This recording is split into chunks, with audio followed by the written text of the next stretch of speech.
संगी हो सब्सक्राइब करो डहरिया म्यूजिक चैनल ला और घंटी के चिन्ह ला दबावो और छत्तीसगढ़ी गीतों के आनंद उठावो।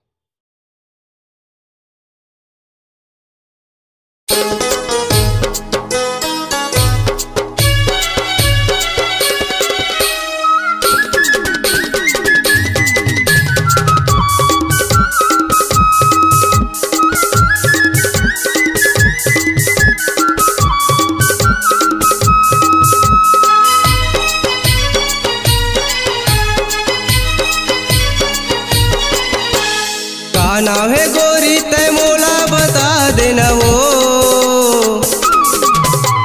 का नाव है गोरी तय मोला बता देना हो।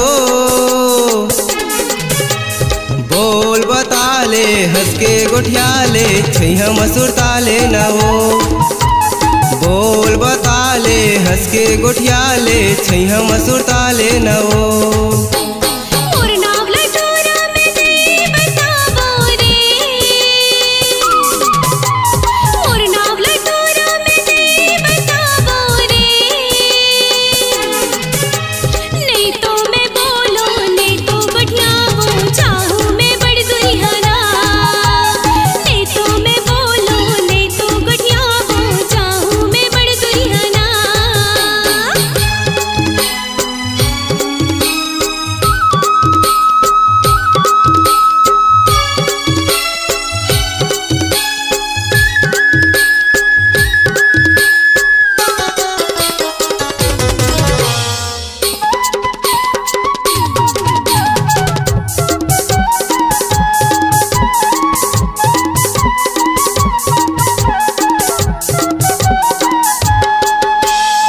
नावला तोर टूरी मोला बता दे, नहीं बतावे त तय पछतावे, नहीं बतावे त तय पछतावे।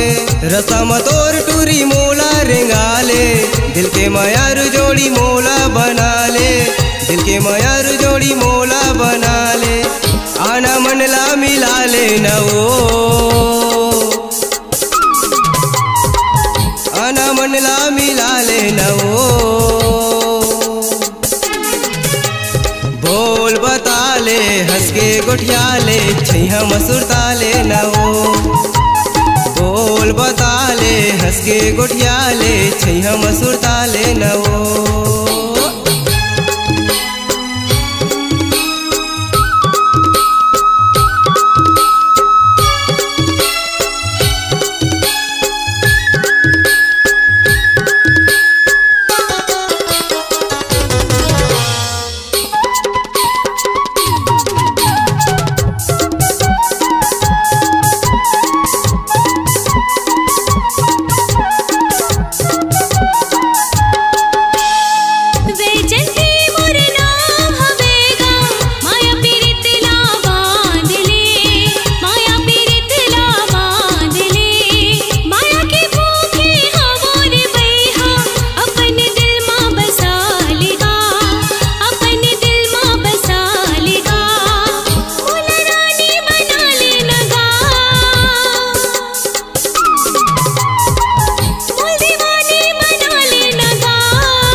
दिलेश्वर ला दीवाना बना ले, अपने दिल में गोरी मोला बसा ले, अपने दिल में गोरी मोला बसा ले।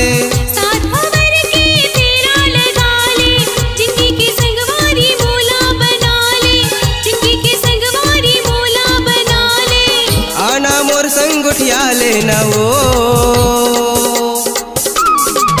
मोरे हृदय ला जुड़ा दे न वो।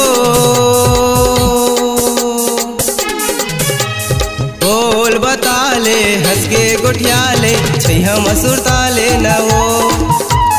बोल बताले हंस के गोठियाले छैया मसूर ताले न हो।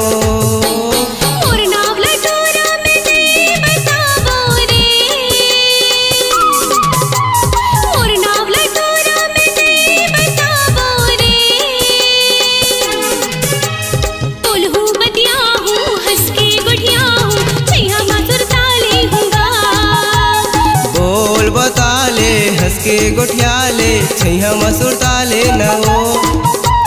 बोलहूँ बतियाहूँ हंस के गोठियाहूँ छैया मसूर ताले होगा।